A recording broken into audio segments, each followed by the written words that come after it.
So, episode 25. So, in this particular video, we will continue talking about the accounting for debt restructuring. And actually, we already started with the modification of terms, right? So, before you start watching this video, please see the previous episodes to understand what's happening here, okay? Again, don't worry because most of my episodes in this current series are under 10 minutes, okay? So the links of the past episodes are on the description below. Or you have another option, you can visit my channel and then select playlists and then click the playlist entitled Accounting for Notes, Loans and Bonds.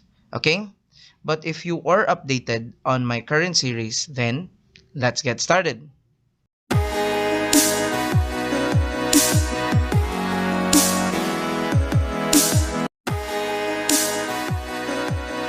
So, in the past episode 24, we have this particular problem where we assume that Baby G has these balances of its loans payable from year 1 to year 5.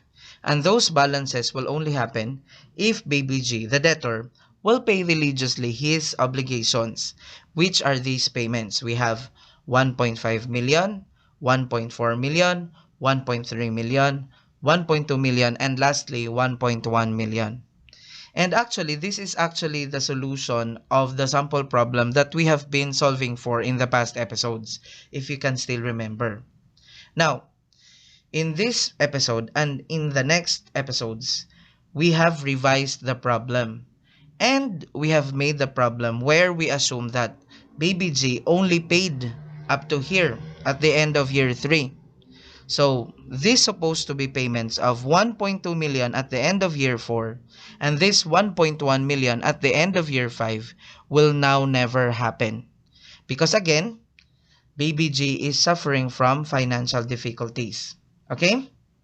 So, again, instead of paying these two, Baby G negotiated to as if pay 500,000 principal each year from the end of year 4 to end of year 7. And of course, that is plus interest rate, but it is reduced to 8% instead of 10% based on the outstanding principal balance. Okay? Now, we analyzed and simplified the new payment schemes. And we came up with this 660,000 at the end of year 4, 620,000 at the end of year 5, 580,000 at the end of year 6, and lastly, at the end of year 7, we have 540,000. Okay? So again, this here, the payments of 1.2 million and 1.1 million will never happen already. Instead, if this is the end of year 3, then at the end of year 4, the payments will look like this. And at the end of year 5, year 6, and year 7, the payments will become like this. So, there might be someone of you who will ask, "Sir, what will we put here as the balance at the end of year 3?" Guys, actually, we're not sure yet. Actually, there are two possibilities. Okay? So the first possibility is you just have to copy the old liability balance, which is this one. And possibility number 2, we need to change it to a new liability balance, which is just the present value of these new future payments. Okay? So, in order to know which of the possibilities will happen, we need to get the present value of these new payments first by discounting it using the old effective rate used in years 1 to 3, which is 13%. If you are following the series, you'll know that it's 13%. Okay? So, 660,000 times 1.13 raised to the power of negative 1 or 0.88495575 if we're going to get the present value factor. And we will get 584,071. Alright? Now, the next one is 620,000 times 1.13 raised to the power of negative 2. And if you solve this, you should get a factor of 0.7831464668. Okay? Now, 620,000 times this factor equals 485,551. Now, at the end of year 6, we have 580,000 times 1.13 raised to the power of negative 3. And that is equal to 401,969. And lastly, we have 540,000 times 1.13 raised to the power of negative 4, and we will get 331,192. Now, the next step is to add all of these present values. And we will get the total present value of 1,802,783. So that's the present value of your new debt. Okay? But before we proceed, I would like you to recompute these things to practice using basic calculators in getting the present value factors. Okay? Because again, it would be very illogical to use timeline, especially if we're going to talk about long maturity terms like 20 years, 30 years, 40 years. Okay? So, let's proceed. Now, the question is, will we change this 1,923,426 to this 1,802,783 or not? So, let's answer that in a little while.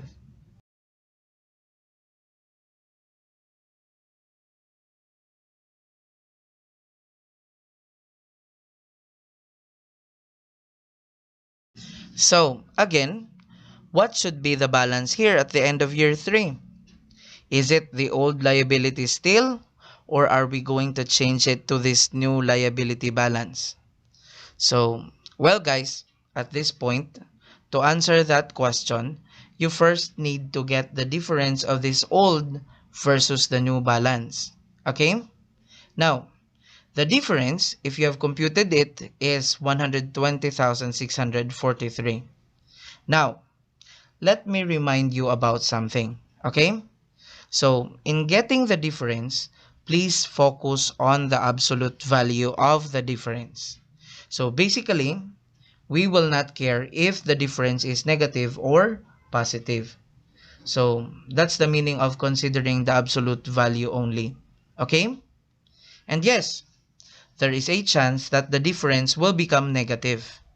And also, there is a possibility that the new liability balance here will be greater than the old liability balance.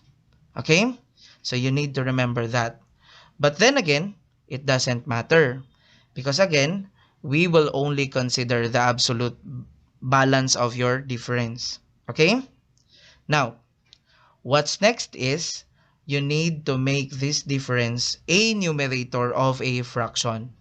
And then, the denominator should be the old liability balance. And in this case, that's 1,923,426. And you need to solve it. Numerator divided by the denominator, or the difference divided by the old liability balance. Okay? Now, if the answer is 0.10 or 10% above, then we will conclude that there is a substantial modification of the liability.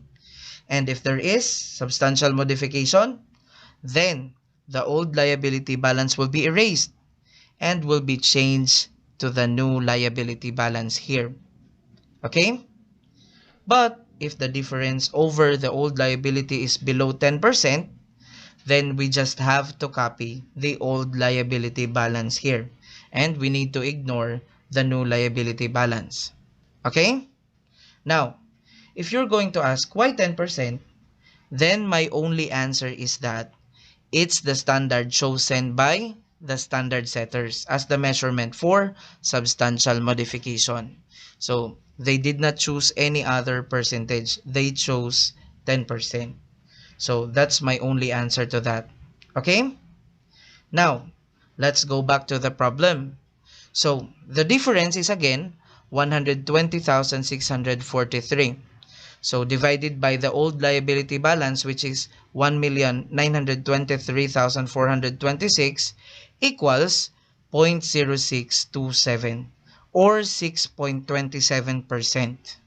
Meaning, there is no substantial modification. And because of that, we need to just copy the old liability of 1,923,426 here. So it's easy, right? But we have a problem. So the problem here is, what will be the effective rate that should be used? So that's the question, because we cannot use the old rate of 13% anymore. Because as you can see here, when we use the 13%, it resulted to 1,802,783 and not this 1,923,426. So, you need to find the rate and apply that rate to getting the present value of these future payments of 660,000, 620,000, 580,000, and 540,000. And you need to see to it that the sum of those present values will equal to or become very near to 1,923,426 instead of this. Okay? So, how to do that? Of course, through interpolation. So guys, you need to interpolate and find that rate on your own and see if you got it right in the next episode. So, let's end our lecture for today here to keep this video short. And if you've learned, please click like, subscribe, and hit the notification bell and select all to be updated on my next videos. Again, thank you for watching and see you on the next one.